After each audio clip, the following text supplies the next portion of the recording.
ہمارے چینل کو سبسکرائب کریں اور بیل آئیکن دبائیں۔ وبرکاتہ نحمده ونصلي على رسوله الكريم اما بعد فاعوذ بالله من الشيطان الرجيم بسم الله الرحمن الرحيم يوم ندعو كل اناس بامامهم آمنت بالله صدق الله مولانا العظيم وبلغنا رسوله النبي الأمين المتين المكين المختار الكريم ونحن على ذلك لمن الشاهدين والشاكرين والذاكرين والحافظين والواصفين والحامدين والحمد لله رب العالمين. قال الله تعالى في شان حبيبه ونبيه مخبرا وآمرا إن الله وملائكته يصلون على النبي يا أيها الذين آمنوا صلوا عليه وسلموا تسليما. اللهم صل على سيدنا ومولانا محمد معدن الجود والكرم وآله الكرام وأصحابه العظام وابنه الكريم وبارك وسلم. سبحانك لا علم لنا إلا ما علمتنا إنك أنت العليم الحكيم. رب اشرح لي صدري ويسر لي أمري واحلل عقدة من لساني يفقهوا قولي. معزز سامعین کرام، شعبان المعظم کا مہینہ شروع ہو چکا ہے، سایہ فگن ہو چکا ہے.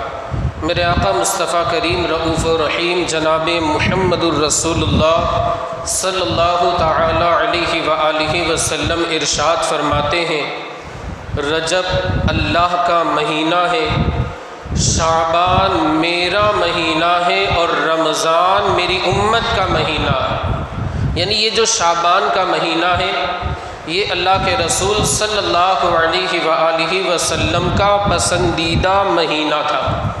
اور اللہ کے رسول صلی اللہ علیہ وآلہ وسلم عائشہ صدیقہ رضی اللہ تعالی عنہا فرماتی ہیں کہ رمضان کے بعد اگر کثرت سے یعنی سب سے زیادہ میرے آقا مصطفیٰ کریم کسی مہینے میں روزے رکھا کرتے تھے تو وہ کوئی اور مہینہ نہیں بلکہ شعبان المعظم کا مہینہ ہوا کرتا تھا.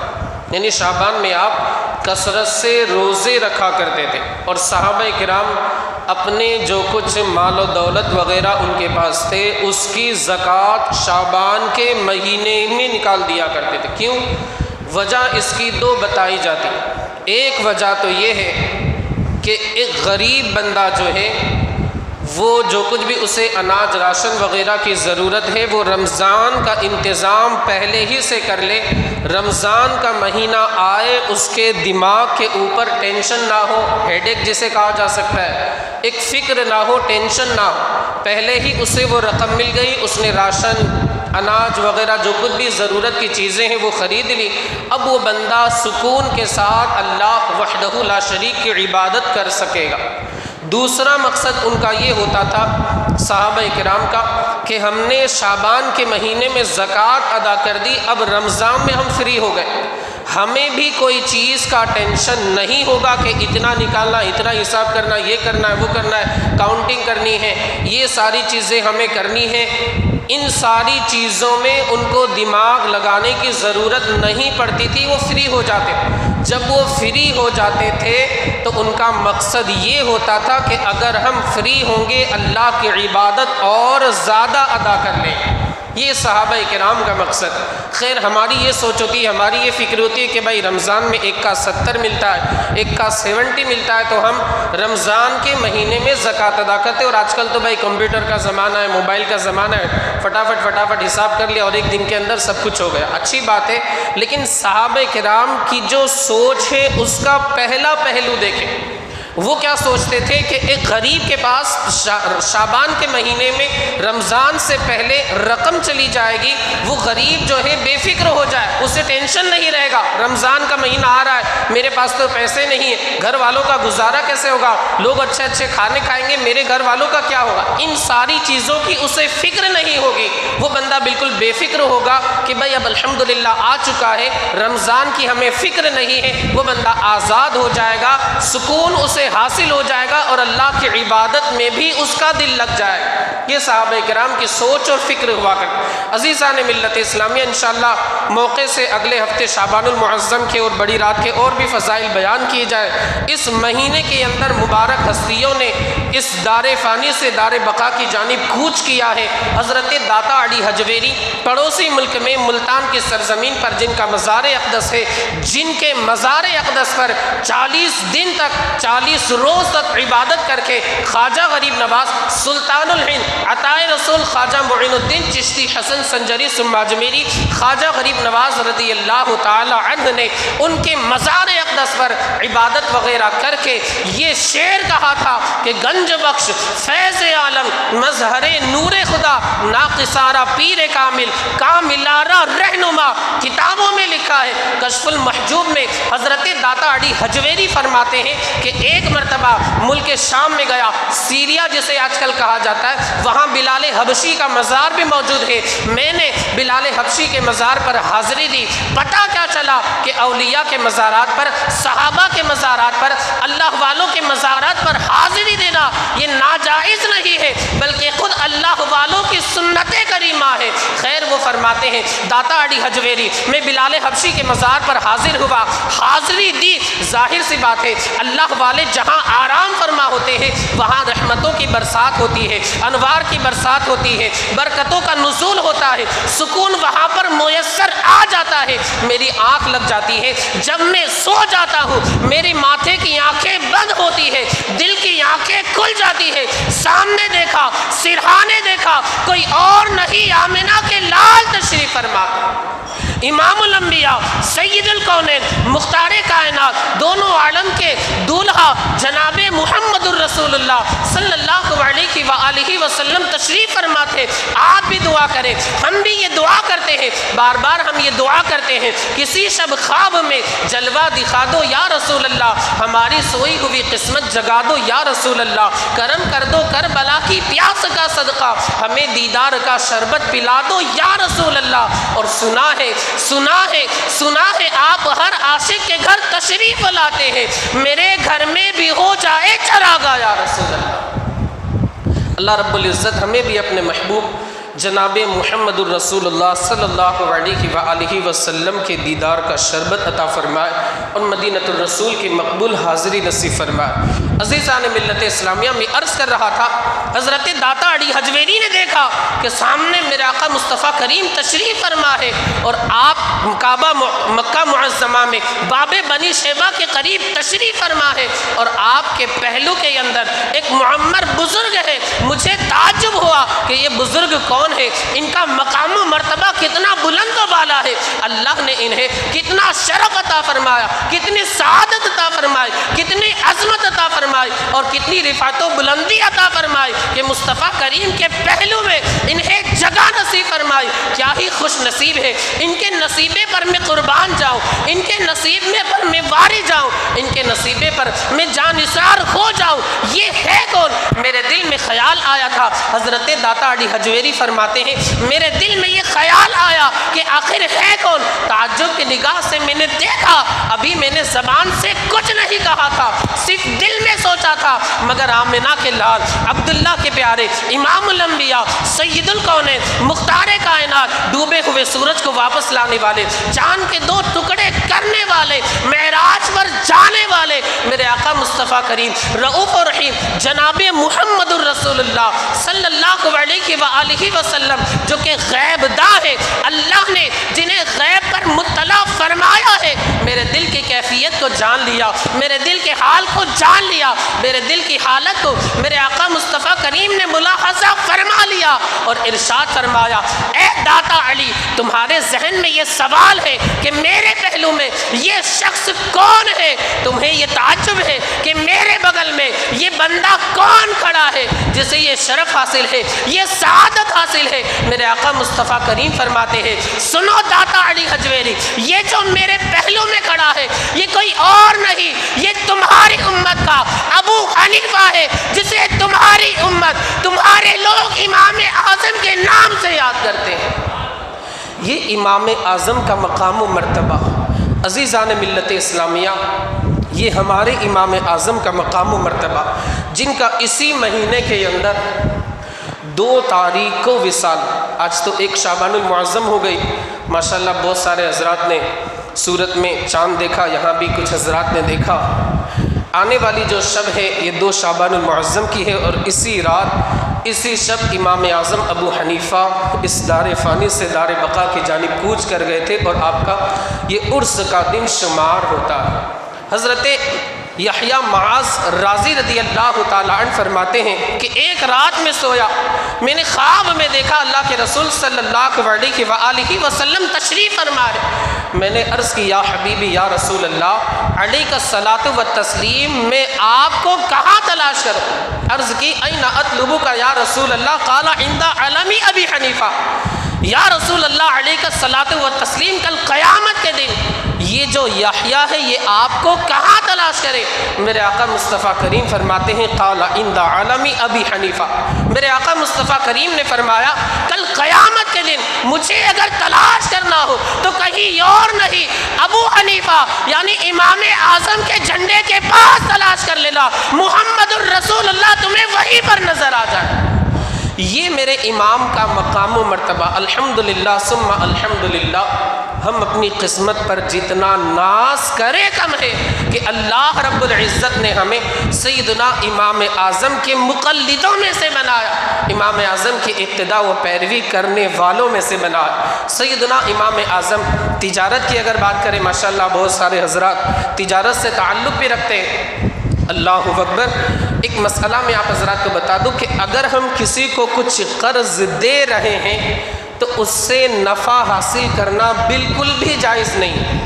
اب اس کا یہ مطلب نہیں کہ آپ نے 50,000 دیے تو آپ 55,000 لے، صرف یہ بیاج نہیں ہے، بلکہ کسی بھی طریقے کا نفع نہیں لے سکتے۔ بھائی آپ نے 50,000 دیے، آپ 55,000 نہیں لے سکتے، 5,000 ایکسٹرا جو آپ لے رہے ہیں یہ بیاج ہو جائے گا، سود ہو جائے گا، حرام ہے، حرام ہے، حرام ہے۔ یہ ایک حرام ہو گیا، سامنے بھی مسلمان، آپ بھی کسی کو دے رہے ہیں۔ اور صرف یہ نہیں کہ رقم میں بیاج ہوتا ہے، بیاج جو ہوتا ہے آپ نے قرض دیا، کسی بھی طرح آپ نفع نہیں اٹھا سکتے۔ جیسے آپ نے کسی کو قرض دیا، آپ سامنے والا بیچارہ غریب ہے، آپ اس کو یہ نہیں کہہ سکتے کہ جب تک تیرا قرض ادا نہیں ہو جاتا تجھے میرے یہاں نوکری کرنی پڑے گی۔ اگر یہ شرط آپ نے رکھی یہ بیاج ہو جائے گا، سود ہو جائے گا، کیونکہ آپ قرض دے کر شرط نہیں لگا سکتے، قرض دے کر کے آپ شرط نہیں لگا سکتے، بیاج ہو جائے گا، سود ہو جائے گا۔ آج کل معاذ اللہ میں نے یہاں تک سنا مارکیٹ میں وبا عام ہے، اور اس کو مطلب بیاج بھی نہیں سمجھتے۔ آپ کے سمجھنے نہ سمجھنے، انسان کے سمجھنے نہ سمجھنے سے نہیں ہوگا۔ جو بیاج ہے، سود ہے، وہ بیاج ہی رہے گا، انٹرسٹ جسے ہم کہتے ہیں، وہ بیاج ہی رہے گا۔ جیسے کسی کو 5 لاکھ کی ضرورت ہے، آپ نے اس کو 5 لاکھ روپے دے دی، لیکن یہ شرط کی بھائی میرے یہاں مال ہے 10 روپے پیس ہے، مارکیٹ میں اس کی جو ویلیو ہے وہ 10 روپے، تجھے 12 روپے سے میرے پاس سے خریدنا پڑے گا۔ اب وہ بندہ بیچارہ اس کو تو 5 لاکھ کی ضرورت، ہاں بھائی چلو کوئی بات نہیں، میں 12 روپے میں خرید دوں گا، آپ مجھے 5 لاکھ دے دیں، یہ بھی بیاج ہو جائے گا، سود ہو جائے۔ میرے حساب سے آپ ذرا سمجھ گئے ہو کہ بھائی سامنے والے کو 5 لاکھ کی ضرورت ہے، آپ نے 5 لاکھ تو دے دی، مگر آپ نے کیا شرط رکھی؟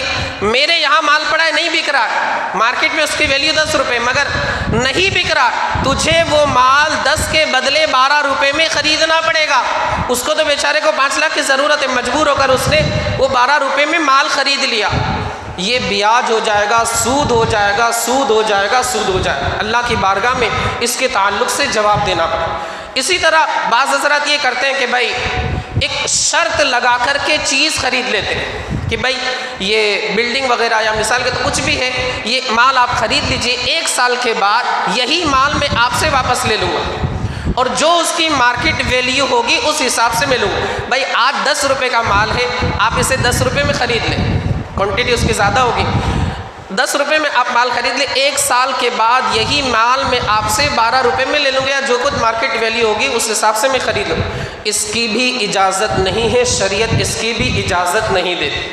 یہ جو ایکسٹرا ہو رہا ہے یہ سارا کے سارا بیاج ہو جائے گا، اس کی ہرگز اجازت نہیں ہے۔ آج کل مارکیٹ میں یہ ساری چیزیں عام ہیں اور اس طریقے سے انسان پیسے کما رہا ہے اور اس طریقے سے اپنا پیٹ جو ہے وہ سود کے ذریعے، بیاج کے ذریعے بھر رہا۔ میرے آقا مصطفیٰ کریم فرماتے ہیں اللہ اکبر کہ سود جو ہے، بیاج جو ہے، اس کے جو گناہ ہیں 70 سے کچھ زائد، 70 یعنی 70 سے کچھ زائد ہے، ان میں ادنا درجہ یہ ہے کہ اپنی ماں سے بندہ معاذ اللہ غلط کام کرے، بدکاری والا کام انجام دے۔ آج کل ہمارے جو بھائی ہے، اسلامی بھائی مومن، کافر کچھ بھی کر رہا ہے، فی ناری جہنم خالدین فیہا ابدا، اس کو تو جہنم میں جلنا ہے، مگر جو ہمارے اپنے مومن بھائی ہے جن کو اللہ نے نوازا ہے، وہ اپنے مال کو بڑھانے کے چکر میں سامنے والے کی مجبوری سے فائدہ اٹھاتے ہیں۔ بھائی میں تجھے قرض تو دوں گا مگر جب تک تیرا قرض ادا نہیں ہوگا میرے یہاں تجھے نوکری کرنی پڑے گی۔ تو ہم بھی کہتے ہیں تیرے پیٹ میں سود جائے گا، بیاج جائے گا، حرام مال جائے گا۔ مسئلہ یہ ہے کہ آپ قرض دے رہے ہیں تو شرط نہیں لگا سکتے کہ بھائی یہ کرنا پڑے گا تو تجھے قرض دوں گا، یہ لائے گا تو تجھے قرض دوں گا، تو یہ ساری چیزیں سود ہو جائے۔ آج کل ہمارے سب بولے بھالے بیچارے اسلام وغیرہ شریعت کی باتیں زیادہ جاننے کی کوشش نہیں کرتے، وہ یہ سمجھتے ہیں کہ 50 کے 55 دینا یہی سود بیاج ہے، اس کے علاوہ ایکسٹرا جو کچھ ہو رہا ہے وہ بیاج نہیں، یہ غلط فہمی ہے، یہ غلط بات ہے۔ ہم نے دین کو نہیں سیکھا، ہم مولانا سے یا مفتی صاحب سے قریب نہیں ہوئے۔ سود جو ہے صرف پیسوں میں نہیں ہوتا، آپ نے شرط لگائی حدیث پاک میں کل قرض جر نفعا فہو ربا، ہر وہ قرض جو نفع سے ملا ہوا ہو یہ بیاج ہو جائے۔ اسی طرح آپ نے 5 لاکھ روپے کسی کو دیے، اس نے بیچارے نے گروی پہ اپنی 4 ویلر آپ کو دے دی، اب وہ 4 ویلر آپ استعمال نہیں کر سکتے معاذ اللہ اس کا استعمال، اس کو یوز کرنا یہ بھی بالکل عام ہو گیا۔ کیوں؟ تو بھائی ایک گروی کی ہے، ہم استعمال کر رہے ہیں، ارے آپ جتنا استعمال کریں گے وہ بیاج ہوگا، سود ہوگا، اللہ کی بارگاہ میں اس کا جواب دینا ہوگا۔ اور بیاج کے تعلق سے تو ایسی سخت وعیدیں آئی ہیں، شب معراج میں میرے آقا مصطفیٰ کریم نے ایسے لوگوں کو ملاحظہ فرمایا اور ان کا عذاب اللہ کے رسول صلی اللہ علیہ وآلہ وسلم نے ملاحظہ فرمایا، دیکھا تو خدا را اس سے بچے۔ میں عرض کر رہا تھا سیدنا امام اعظم، دیکھیں آپ اس طریقے کی باتوں میں امام اعظم کتنا پرہیز کرتے تھے، کتنا احتیاط کرتے تھے اور کتنا تقوی کا دامن تھاما کرتے تھے۔ ایک مرتبہ کی بات ہے، ایک شخص کا انتقال ہوا، سیدنا امام اعظم بھی وہاں پر پہنچے۔ ایک حدیث پاک مجھے یاد آئی، میرے آقا مصطفیٰ کریم فرماتے ہیں کسی مومن بھائی کا انتقال ہو جائے، بندہ اس کے جنازے میں شرکت کرے، نماز جنازہ ادا کر لے، اللہ رب العزت اسے ایک قرات یعنی احد پہاڑ کے برابر نیکی عطا فرمائے، احد پہاڑ کے برابر اسے نیکی عطا۔ اور اگر بندہ قبرستان بھی گیا، اس کی تدفین میں اس کے گھر والوں کی مدد کی، دفن کرنے کے بعد قبرستان سے آیا، اللہ رب العزت اس شرکت کرنے والے کو 2 قیرات یعنی 2 احد پہاڑ کے برابر نیکی عطا فرمائے۔ آج کل ہمارا کیا حال ہے، پہچان والا ہے تو ہم جائیں، پہچان والا نہیں ہے تو ہم نہیں جاتے، سب کا یہ حال ہے۔ تو خدا را اس بات کو آپ جانیں، اس بات پر عمل کرنے کی کوشش کرو اور قبرستان تک جانے کی کوشش کریں۔ یہ آپ نہ کہیں کہ میں کہ منو آئے، میں کہ مارکیٹ ونو آئے، من جو کسٹمر اچھے، تو یہ ساری چیزیں آپ تھوڑی دیر کے لیے اس کو آپ یہ کر دیں، آپ اللہ کی رضا حاصل کرنے کے لیے اپنے مومن بھائی کے جنازے میں شرکت کریں گے۔